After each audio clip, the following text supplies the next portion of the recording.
My name is Madeline Farrow. I'm 32 years old. 3 weeks ago, at my sister's engagement party, a security guard looked me in the eye and told me to walk around to the service entrance because my family put my name on a list. My parents stood 10 feet away, behind the glass doors, champagne in hand. My mother saw me. She turned her back. I stood there in a dress I'd bought special for the occasion, holding a bottle of wine from a local vineyard as a gift. And the guard, polite, professional, just doing his job, pointed me toward the loading dock where the catering trucks park. Here's the thing they didn't know. None of them knew. The ground they were dancing on that night? It belongs to my husband's family. And in 3 hours, the party was over. Not because I made a phone call. I didn't have to. Before I take you back to the beginning, please take a moment to like and subscribe, but only if you genuinely enjoy the story. And drop a comment with your location and local time. I always love knowing where you're listening from. Now, let me take you back 5 years, to the day I told my parents I was leaving Portland. 5 years ago, I'm sitting in a marketing agency in downtown Portland, staring at a screen full of metrics I don't care about, eating lunch at my desk for the third straight week. I'm 27. I'm exhausted. My skin is gray. I haven't called my mom in 2 weeks, and she hasn't noticed. A client contract sends me to a trade show in Cedar Hollow, a small town in the valley, population 4,000, the kind of place where people wave at strangers from their trucks. And I stop at the Saturday farmers market to kill time before my afternoon meeting. That's where I see him, Ethan Farrow, tall, quiet, sunburned at the neck, handing a woman a box of heirloom tomatoes like they're something precious. We talk for 20 minutes, then 40. I miss my meeting. 3 months later, I quit my job and moved to Cedar Hollow. My father calls that same night. His voice is flat and cold. "You're throwing away everything we invested in you." My mother gets on the extension. "Can you at least not tell anyone at church?" I tell them I'm happy. They tell me I'm confused. Ethan and I marry the following spring. A small ceremony at the farm, wildflowers on every table, his father George reading a poem he wrote himself. 60 people come. My parents are not among them. Met my mother's excuse. "Your father has a dealer conference that weekend." My father runs a car dealership 2 hours north. I check the conference schedule online. The conference is the following week. I save the screenshot. Not as evidence. Just as proof to myself that I'm not imagining things. That they chose not to come. That the absence is deliberate. I don't confront them. I tell myself they'll come around. That they just need time. Time passes. What changes isn't my parents' opinion of me. It's the gap between how they treat me and how they treat Tessa.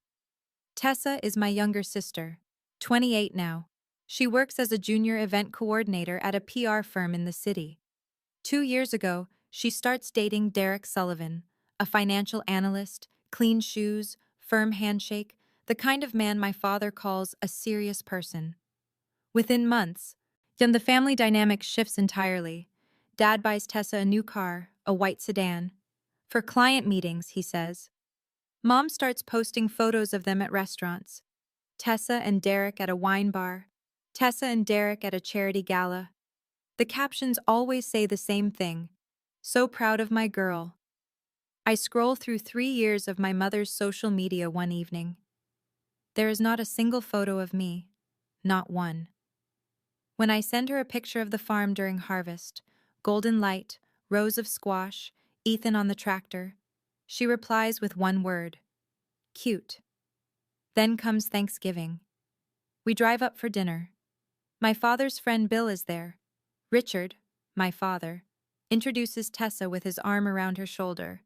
"This is Tessa, my daughter. She's in PR, just landed a huge account." I'm standing right there, 3 feet away. I clear my throat. I'm here too, Dad." He glances at me, doesn't move his arm. "Yeah, she married a farmer out in Cedar Hollow." That's it. That's the introduction. Like a footnote, like a weather report. Bill nods politely. Tessa smiles. My mother sips her wine. On the drive home, Ethan holds my hand across the center console and says nothing. He doesn't need to. We both heard it. I start to wonder, if that's how Dad introduces me when I'm standing right there, what does he say when I'm not? The invitation comes on a Tuesday. Tessa calls. No pleasantries, no how are you. Just this. Mom says I have to invite you. So, you're invited. It's at the Larkspur Hotel. Saturday, 7 p.m. I hold the phone away from my ear and look at Ethan across the kitchen.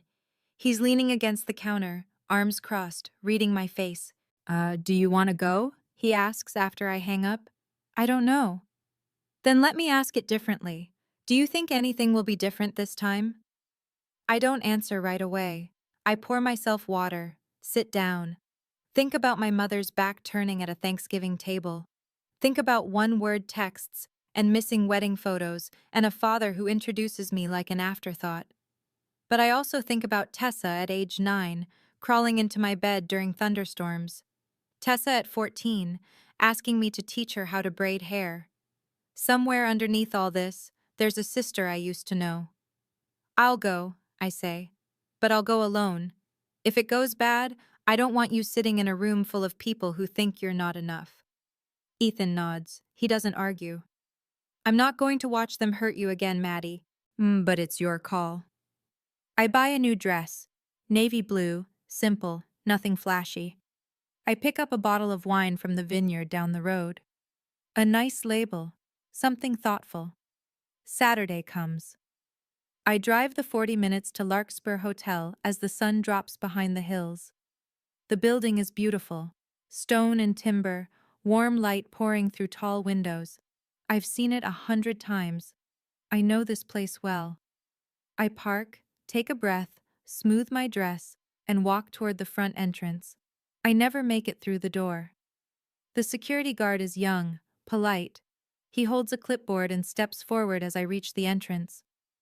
Ma'am, can I get your name? Madeline Farrow. He scans the list, pauses, flips a page. His expression tightens, not rude, just uncomfortable. Ma'am, I have instructions here. Your name is on a separate list. You'll need to use the service entrance, around the back. I stand still. There must be a mistake. My sister is the one having the party. He shifts his weight. I'm sorry, ma'am. Miss Mercer was very specific. She said you'd know why. The lobby glows behind the glass doors. I can see white tablecloths, floral arrangements, a champagne tower catching the light.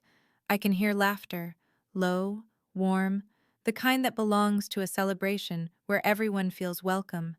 And then I see my mother, Diane Mercer, 59 years old, standing near the entrance in a cream-colored dress, holding a glass of champagne, laughing with a woman I don't recognize. She turns slightly, and she sees me. Through the glass, standing on the wrong side of the door. Our eyes meet. She holds my gaze for exactly 2 seconds. Then she turns, slowly, yet deliberately, like I'm a stranger asking for directions she doesn't have. I feel the air leave my lungs. The guard clears his throat. The service entrance is around the left side, ma'am. Past the dumpsters. Past the dumpsters. I look at the bottle of wine in my hand. The nice label. The thoughtful gift. I look at the glass doors. At my mother's back. At the party full of people I grew up with, celebrating a sister who put my name on a list. I don't go to the service entrance. I turn around and walk back to my car. I sit in my car with the engine off. My hands are shaking. The wine bottle is still in the passenger seat. The parking lot is full. BMWs, SUVs, a few town cars. Everyone made it inside. My phone buzzes. It's a text from Lisa. Lisa Harmon, one of my oldest friends from high school, now living 2 towns over. Maddie, check your email, right now. I open it. Lisa has forwarded me something. An email, sent by Tessa, to the entire guest list. 80 names. The subject line reads, "A note about tonight." I read it once, then again. Just a heads up, my sister Madeline may try to show up tonight. She's been going through some personal difficulties, and we thought it best she not attend to avoid any disruptions. Please don't engage if you see her. Personal difficulties. I read those 2 words 5 times. My sister told 80 people, friends, colleagues, people from our hometown, that I have mental health problems, that I'm unstable, that I'm the kind of person who causes disruptions. This isn't favoritism. This isn't being overlooked or sidelined or quietly excluded. This is my sister publicly framing me as damaged so no one questions why I'm not in the room. If I do nothing, this email becomes the story. Every person on that list will carry it home. Oh, Madeline. Yeah, she's struggling. Sad, really. I call Ethan. My voice is steady, barely.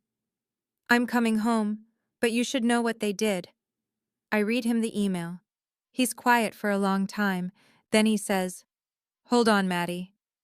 His voice gets distant. I hear him say something I can't quite make out. Then a deeper voice, George, his father, asks, "What did they do to her?" Ethan puts me on speaker. I'm still sitting in the parking lot when George's voice comes through the speaker. Low, measured. The way he sounds when a storm is moving in and the livestock need to be moved. "Madeline, tell me exactly what happened." From the beginning. So I do. The guard, the clipboard, the separate list, the service entrance past the dumpsters, my mother turning away, the email. George doesn't interrupt. When I finish, the line is quiet for 5 full seconds. "Maddie, sweetheart, come home. I'm going to make a phone call." "George, please don't make a scene because of me." "This isn't about making a scene, Madeline. This is about my land and what happens on it." I blink. My hand stops shaking. "What do you mean, your land?" "Come home. Ethan will explain. Drive safe." The call ends. I stare at the Larkspur Hotel through my windshield. The warm lights, the stone walls, the manicured hedges. I've driven past this place 1,000 times. Ethan and I buy produce from the restaurant's kitchen manager every week. I know the loading dock, the herb garden, at the parking lot where the staff smokes cigarettes on break. But I've never thought about who owns the dirt underneath all of it. I start the engine and pull out of the lot. Later, much later, I'll learn that George didn't call the hotel first. He called Tom Hensley, the attorney who's handled the Farrow family's contracts for 20 years.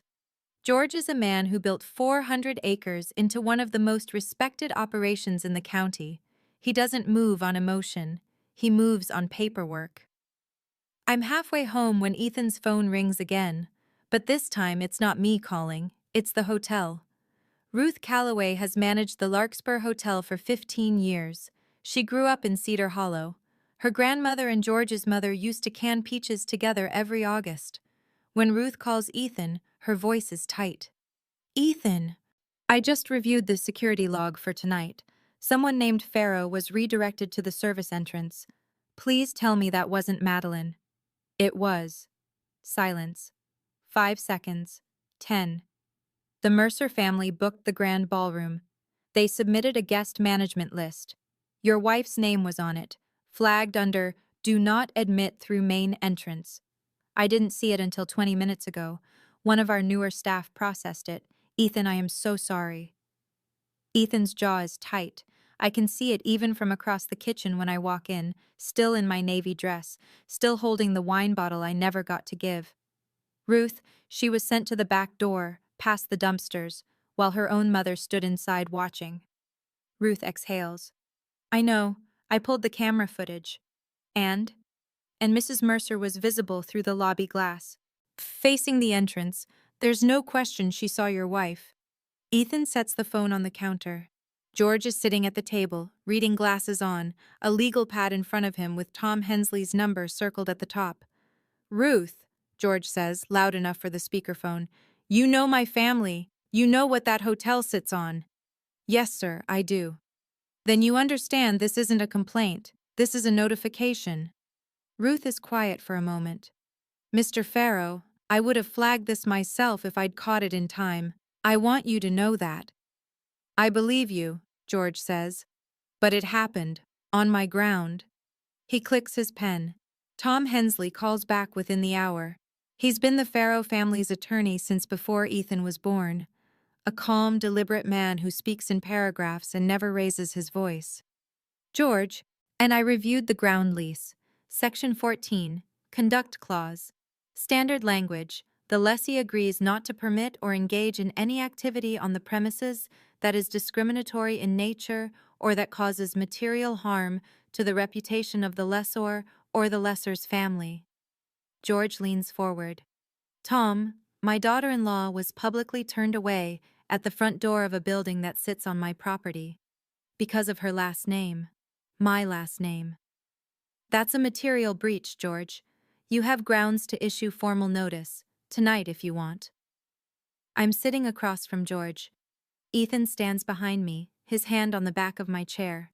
The kitchen smells like coffee and old wood. The clock above the stove reads 9:47 p.m. Inside the Larkspur Hotel, the party is still going. George takes off his reading glasses, folds them, sets them on the legal pad. Then he looks at me. Maddie, this is your call, not mine. George, I don't want to ruin a party. You're not ruining anything. They ruined it the moment they put your name on that list. I think about the email. 80 people reading the words personal difficulties. I think about Mrs. Patterson, who taught my Sunday school class when I was 7, reading that email and believing it. I think about my name, Pharaoh, being dragged through the service entrance of my father-in-law's own land. I look at George, then at Ethan. I don't want to make a scene, but I won't be called unstable in front of 80 people and say nothing. George picks up his phone.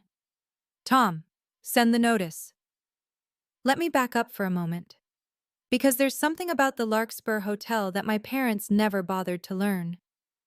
12 years ago, a developer from Portland wanted to build a boutique hotel in Cedar Hollow, the kind of place that magazines write about: stone walls, farm-to-table dining, views of the valley.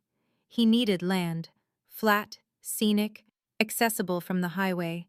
The only parcel that checked every box belonged to the Pharaoh family. George agreed to a long-term ground lease, 30 years, with a review clause every 5 years. The developer builds the hotel, runs the business, pays George a monthly lease, but the land stays Pharaoh. Always has, always will. The lease doesn't just allow a review, it requires one. And the next review window opens in 2 months. There's more. The hotel's crown jewel is a fine dining restaurant called the Harvest Table. 4.8 stars on Google. Featured in 3 regional food magazines. The entire concept, every menu, every press release, every Instagram post, is built around one idea. Locally sourced, farm to table, grown within 10 miles. And where does the produce come from? Pharaoh Family Farm. Ethan's operation. My operation. The heirloom tomatoes, the squash, the pastured eggs, the beef. We deliver 3 times a week. The head chef, a man named Danny Kowalski, has our farm logo tattooed on his forearm. That's how deep the partnership runs. If the Pharaohs pull the supply contract, the Harvest Table loses its identity. If the Pharaohs decline the lease renewal, the hotel loses its foundation. I didn't think about any of this when I married Ethan. I married him because he handed me a box of tomatoes like they were something worth protecting. But now I understand why George said what he said. This is about my land. It is. And the night settles over the farm. Crickets. A breeze through the screen door. I'm sitting on the front porch with a mug of chamomile, still in my dress, still replaying my mother's face through the glass. Ethan brings out a blanket and drapes it over my shoulders without asking. He sits beside me. We don't speak for a long time. Footsteps on gravel. Martha Bellingham, 74 years old, lives a quarter mile down the road, has brought us zucchini bread every September for 4 years. Appears at the edge of the porch light. Maddie, I saw your car pull in fast earlier. You look upset, sweetheart. Everything okay? I almost say, I'm fine. The reflex is that strong, but tonight, I can't. Family stuff, Martha. She nods slowly, steps up onto the porch, pats my knee. You're a pharaoh now, honey. And pharaohs don't walk through back doors. I don't know how she knows. Maybe she doesn't. Maybe it's just something grandmothers say. But the words crack something open in my chest, and I cry for the first time all night. Not loud, just tears, rolling silent. Ethan puts his arm around me. Martha squeezes my hand and walks home. Inside the house, my phone sits on the kitchen counter, screen dark. I don't check it until the next morning. When I do, there are 43 notifications. Lisa Harmon, the friend who forwarded me the email, has posted something on Facebook. Short and sharp. Just learned something disgusting about how a friend of mine was treated tonight. If you were at the Larkspur party, ask the Mercers about their guest list. By midnight, the post has over 200 shares. I don't know this yet. I'm on the porch, and drinking tea, watching the stars come out over the field. Everything I'm about to tell you I learned afterward. From Lisa, from other guests, from Ruth Calloway's incident report. Inside the Larkspur Grand Ballroom, the engagement party is reaching its peak. The champagne tower glitters. A jazz quartet plays something soft. 80 guests are seated at round tables draped in ivory linen. Everything is beautiful. Everything is expensive. Everything is a lie. Tessa takes the microphone on the small stage. She's glowing. A white cocktail dress, diamond earrings Derek gave her that morning, a smile wide enough to fill the room. I want to thank everyone for being here tonight, she says. I'm so grateful to have my family around me. The people who truly matter. The people who truly matter. Let that land for a second. Richard stands next, raises his glass. His voice carries that car salesman warmth he spent 30 years perfecting. To my daughter, the one who made us proud. The one. Singular. As though he fathered exactly one child. At a corner table, Diane is talking to an older woman. Someone from church, maybe. Her voice is low, but Lisa is sitting close enough to catch the words. Madeline couldn't make it. She's been going through a phase. You know how it is with those small-town marriages. The woman nods politely. Others at the table glance at each other. A few have already read the email. They say nothing. Derek, tall, quiet, still wearing his suit jacket, even though the room is warm, leans toward Tessa between toasts. Where's your sister? I thought she was coming. Tessa doesn't miss a beat. She didn't want to come. She never really fits in at these things. Derek frowns, looks at the empty chair at the family table, says nothing. But he noticed. It starts with phones. One by one, guests at the far tables begin glancing down at their laps. A quiet buzz, a screen lighting up, thumbs scrolling. Lisa's Facebook post is moving fast, and half the guest list follows Lisa, because they all went to the same high school. At table 6, a woman named Mrs. Patterson, retired schoolteacher, longtime family friend of the Mercers, reads the post twice. Her lips press together. She sets down her champagne glass and walks over to Diane. Diane, is it true? Was Madeline turned away at the door tonight? Diane's smile freezes. I don't know what you're talking about. She chose not to come. That's not what I'm hearing, Mrs. Patterson tilts her phone screen toward Diane. People are saying your daughter was sent to the service entrance, by name. Diane's face drains of color, her fingers tighten around the stem of her glass. That's ridiculous. People exaggerate on the internet. Lisa Harmon doesn't exaggerate, Diane. She's a public defender. Across the ballroom, Tessa notices the shift. Small clusters of guests are murmuring. A few are openly looking at their phones, then looking at the Mercer's table. The energy in the room has changed. A dropped frequency, like a song going from major to minor. Tessa grabs her mother's elbow. What is happening? Nothing. Some Facebook drama. It'll blow over. But it doesn't blow over. Because upstairs in the hotel's management office, Ruth Calloway is sitting at her desk reading a very different kind of message, a formal notice from the law office of Thomas Hensley, on behalf of George W. Farrow, regarding a material breach of the Larkspur Hotel's ground lease agreement. Ruth sets the phone down, stands up, straightens her jacket, and walks directly into the ballroom. Ruth Calloway moves through the ballroom the way a surgeon walks into an operating room, steady, composed, no wasted motion. The jazz quartet is playing something by Cole Porter. Guests are mid-conversation. Champagne is still flowing. Ruth stops at the Mercer's table. She doesn't sit. She clasps her hands in front of her and speaks quietly. But in a room full of people leaning in, quietly is loud enough.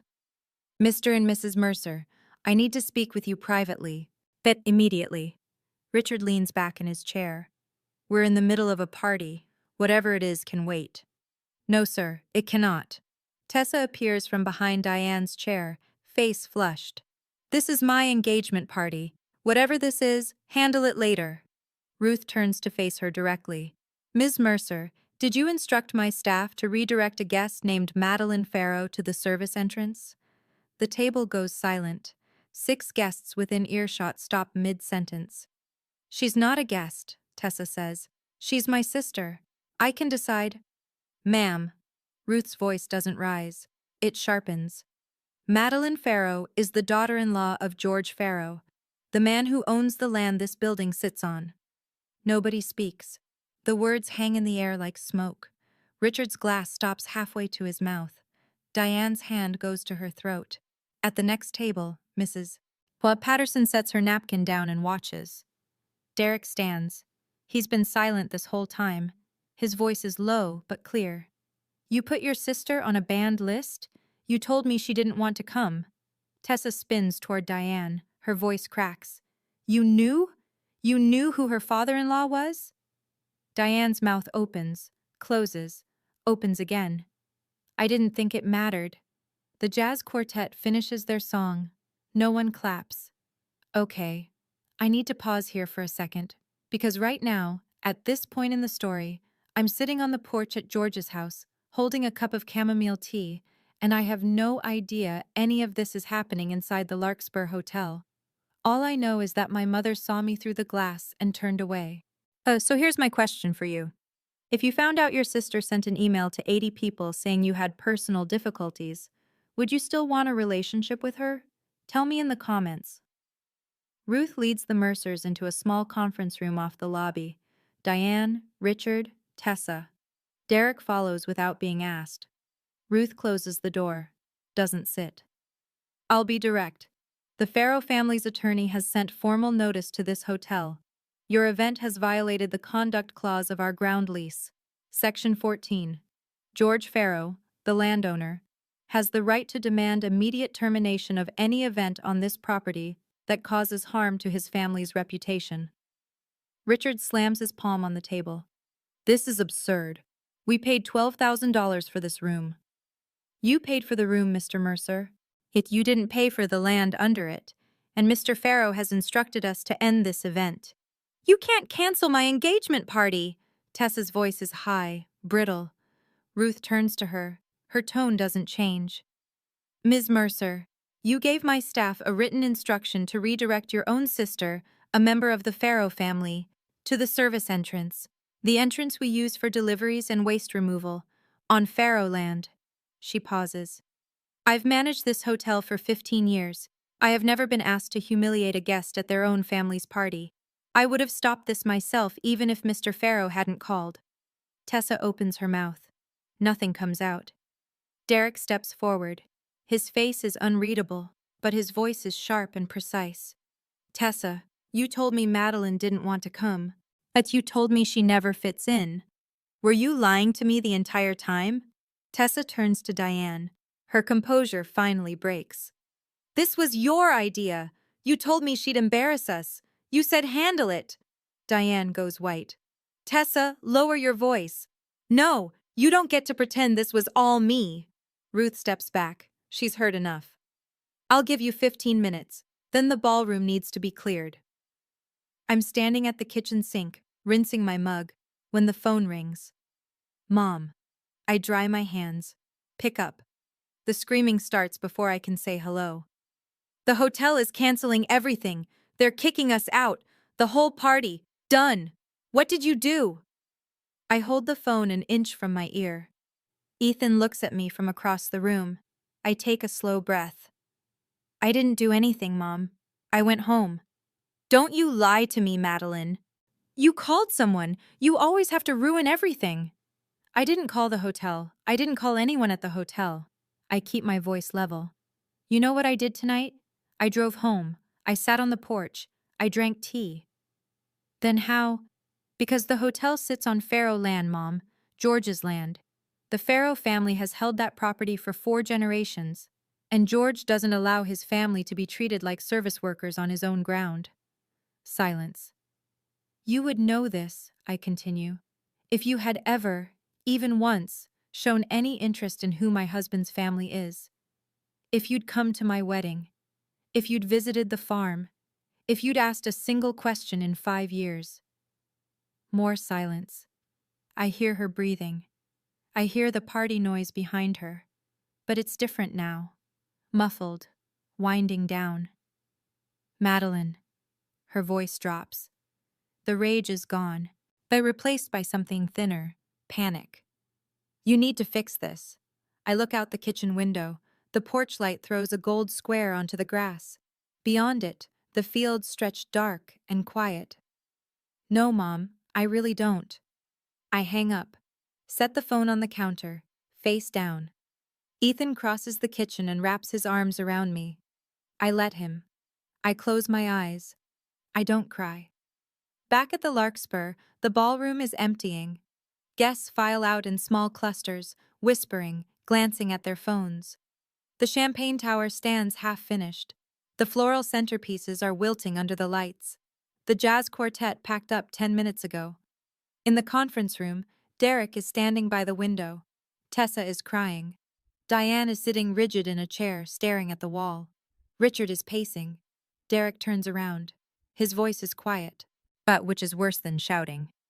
Tessa, I need you to answer one question. Did you send an email to every guest tonight telling them Madeline has mental health problems? Tessa wipes her eyes. I said personal difficulties. That's not the same. Did you send it? Yes. Is any of it true? She is difficult. That's not what I asked. Tessa's mouth trembles. She looks at Diane. Diane says nothing, offers nothing. The woman who whispered, "Handle it," has nothing left. Derek picks up his jacket from the back of a chair. I need to think about whether I know who I'm marrying. Derek, please. You lied to me. You lied to everyone in that room. You humiliated your own sister and you lied about it to my face. He buttons his jacket. One button. Slow. I need space. He walks out. Tessa whips around to Diane. This is all Madeline's fault. She always ruins everything. Diane is quiet for a long time. When she speaks, her voice sounds 10 years older. Tessa, maybe we went too far. Too far? You're the one who told me she'd embarrass us. You said handle it. Diane closes her eyes. I know what I said. Richard stops pacing, looks at his wife, at his youngest daughter, at the empty chair where Derek was sitting. Nobody speaks. Sunday morning. The kitchen at the Faro house smells like coffee and bacon. Sunlight cuts through the window above the sink. George is already seated at the table when Ethan and I come down. Legal pad out, reading glasses on, a mug of black coffee at his elbow. He waits until we sit. I've made a decision, he says. The ground lease review comes up in 2 months. I'm not renewing. I'll give the hotel proper notice. 30 days, like the contract requires. Ethan leans forward. Dad, that's the hotel's livelihood. A lot of people work there. The hotel can find new land, or they can negotiate a new lease with whoever I sell the parcel to. The staff will be fine. Ruth's a good manager. She'll land on her feet. He takes a sip of coffee. But the supply contract ends when the lease does. I won't have our name on their menus after this. I set my fork down. George, I don't want people to lose their jobs because of me. He looks at me over his glasses. His eyes are steady, the same look he gave that legal pad last night. Firm. Clear. Nobody's losing a job, Maddie. The hotel will keep operating through the transition. But the Mercer family will not be booking events there again. Ruth told me that herself. Her decision, not mine. He folds his hands on the table. My son married a good woman. That woman was turned away at the front door of my property and told to walk past dumpsters. Her own family called her unstable in front of 80 people. His voice stays low, doesn't waver. The hotel can find new land. You can't find new dignity. Not after something like that. The kitchen is quiet. Ethan reaches under the table and squeezes my hand. George picks up his coffee. Now eat your breakfast. Monday afternoon. I sit at the kitchen table with my phone in front of me for 20 minutes before I dial. Not because I'm scared, because I want to get the words right. It rings twice. Diane picks up. Madeline. Mom, put Dad on the phone too. Speaker. A pause. A click. Richard's voice. We're here. Good. And I need you to hear me clearly. I am not fixing the hotel situation. I am not apologizing for being married to Ethan, and I'm done accepting being treated like a family embarrassment. Richard's voice cuts in. You're overreacting. It was a party. Dad. Tessa sent an email to 80 people telling them I have mental health problems. That's not a party. That's defamation. Diane. She didn't mean it like... Then what did she mean, Mom? Because I have the email. So do 80 other people. And so does Lisa Harmon, who is a public defender, in case you were wondering how fast that post moved. Dead air. I let it sit. Here's what happens next. Tessa sends a retraction to every person on that list. She tells the truth. That she lied. That I don't have any personal difficulties. That she made a choice to exclude me and fabricated a reason. Both of you stop pretending you have one daughter. When you introduce me, you say my name. Both words. My daughter Madeline. Richard. Madeline, come on. If you can do those things, we can talk. If you can't, we're done. Not because I want to lose you. Because I refuse to keep pretending this is normal. Silence. I hear my mother's breath catch. I love you both. But I love myself too. And I'm not going to apologize for that anymore. I hang up before they can respond. My hands are shaking, but my voice wasn't. That's enough. The next week is chaos, but not mine. My chaos is over. I'm back on the farm. Deliveries, market prep, morning chores, the kind of routine that holds you together when everything else is shaking loose. Tessa's world. Though Tessa's world is falling apart. Derek doesn't cancel the engagement. He says he needs time, moves in with a college friend across town, stops answering Tessa's calls for 3 days straight. Tessa spirals. She calls me 14 times between Monday and Thursday. I don't pick up. Her messages shift by the hour, begging at noon, threatening by dinner, weeping at midnight. You ruined my life. Then, please, Maddie, I need you. Then, I swear to God, if you don't fix this. I don't respond. There's nothing I can say that would help, and nothing she's ready to hear. At Tessa's PR firm, things tighten. Lisa's Facebook post has made the rounds, and in a world of marketing and brand management, your personal judgment is your professional currency. Tessa's supervisor calls her into a closed-door meeting. As I don't know the exact words, but I know the outcome. Tessa is placed on a performance review and removed from 2 client accounts. By Wednesday, Tessa calls Diane. I learn about this call weeks later. Tessa tells me herself, eventually. And here's the part that guts me.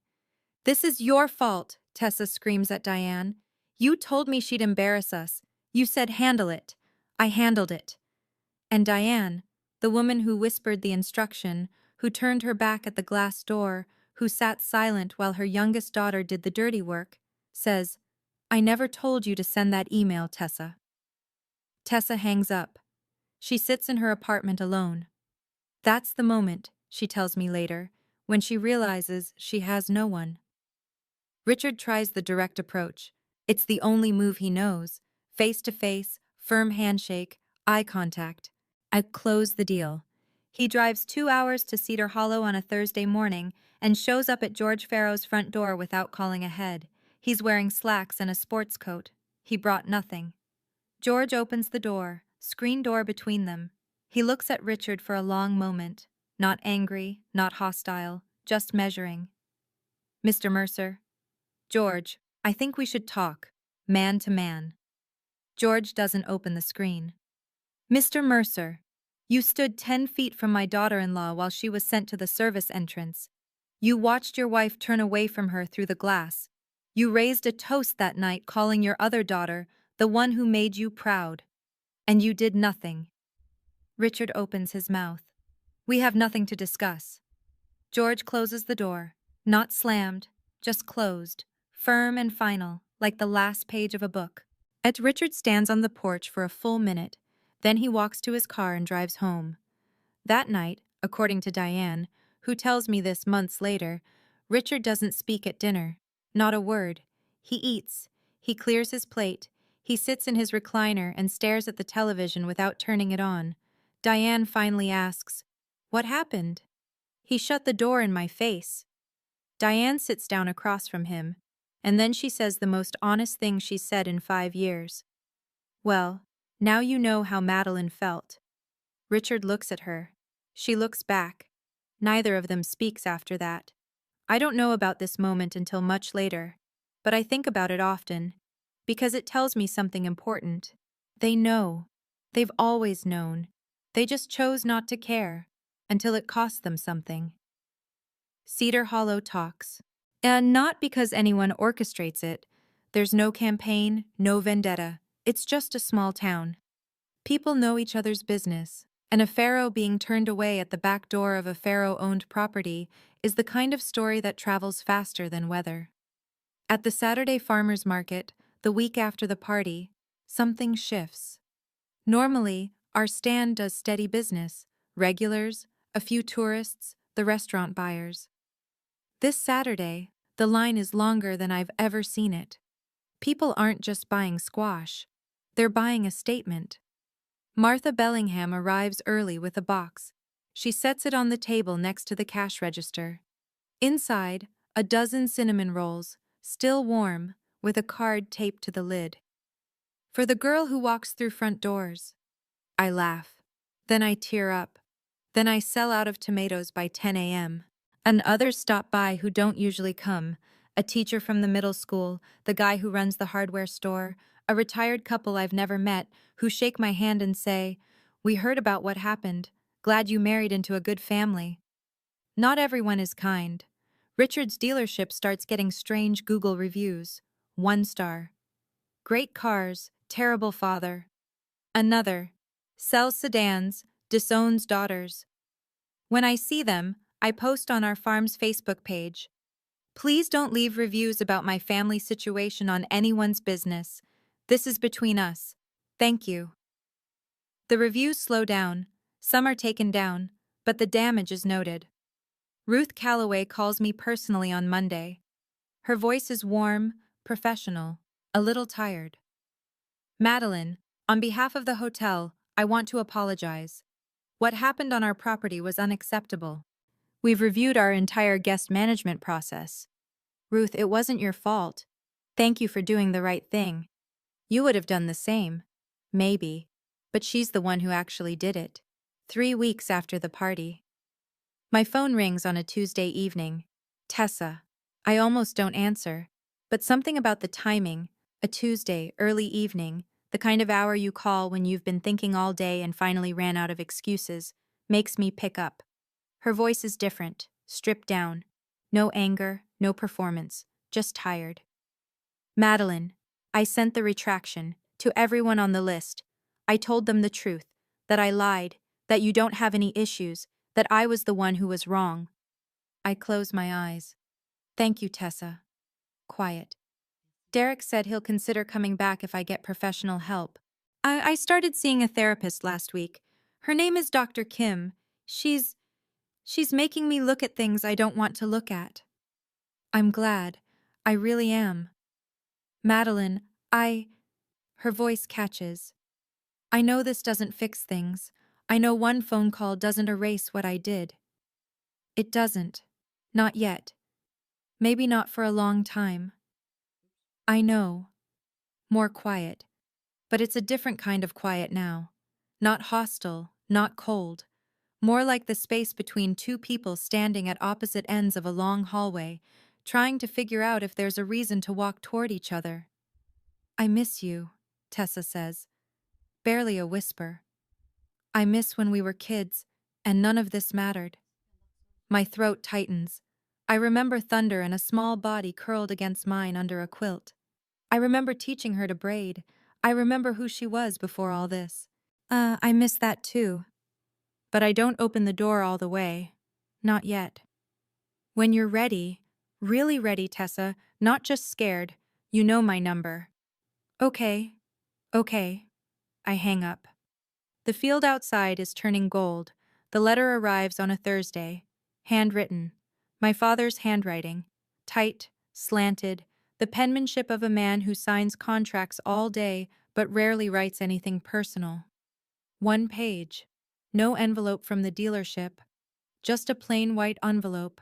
My name and address in ink. Madeline. I should have said something at that door. I didn't. I don't have an excuse. Your mother and I would like to visit the farm, if you'll have us. Dad. I read it 4 times. I put it in the kitchen drawer. I wait 2 weeks before I respond. When I do, I keep it simple. Dad, you can visit, but here are the terms. That you don't criticize Ethan or his work, you don't compare me to Tessa, and when you introduce me to anyone, you say, my daughter Madeline. Both words. If you can do that, come any Saturday. He writes back. Okay. They come on a Saturday in October. It's awkward. Richard shakes Ethan's hand too hard and compliments the barn like a man who's never seen one.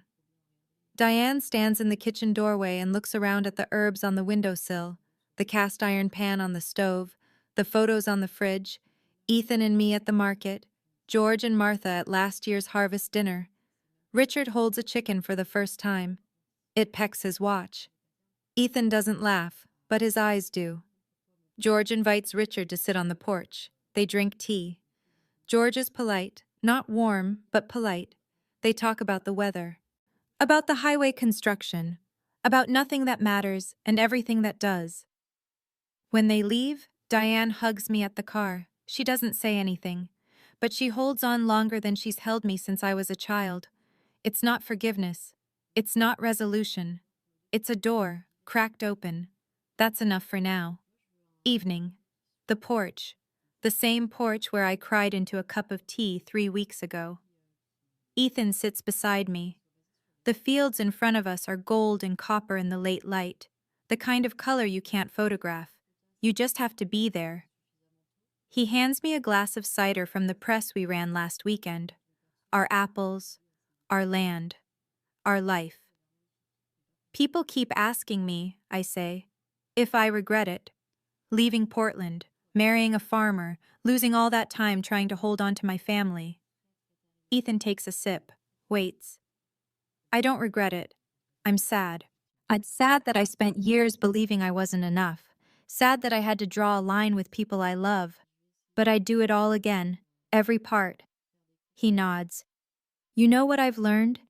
Real strength isn't proving you're better than anyone. It's building a life that speaks for itself. And when someone tries to push you through the back door, you don't need to punch through the front. You just go home. To the right home. The field darkens slowly. Fireflies start blinking near the tree line. From inside the house, I hear George washing dishes and humming something I don't recognize. Something old. Something his mother probably sang. Ethan takes my hand. His fingers are rough from work. They always are. I'm Madeline Farrow, I say to no one in particular, to the field, to the sky. As to every woman who was ever made to feel small by the people who were supposed to make her feel tall. I married a farmer, and I have never been more proud of my front door. The stars come out, one by one, like they were waiting for me to finish. If you've ever had to walk away from family to hold on to yourself, I want to hear your story. Drop it in the comments, or just type front door so I know you understand. If this story meant something to you, please share it with someone who needs to hear it tonight. And if you want more stories like this one, check the description. I've left some links there for you. Thank you for staying until the end. I'll see you in the next one.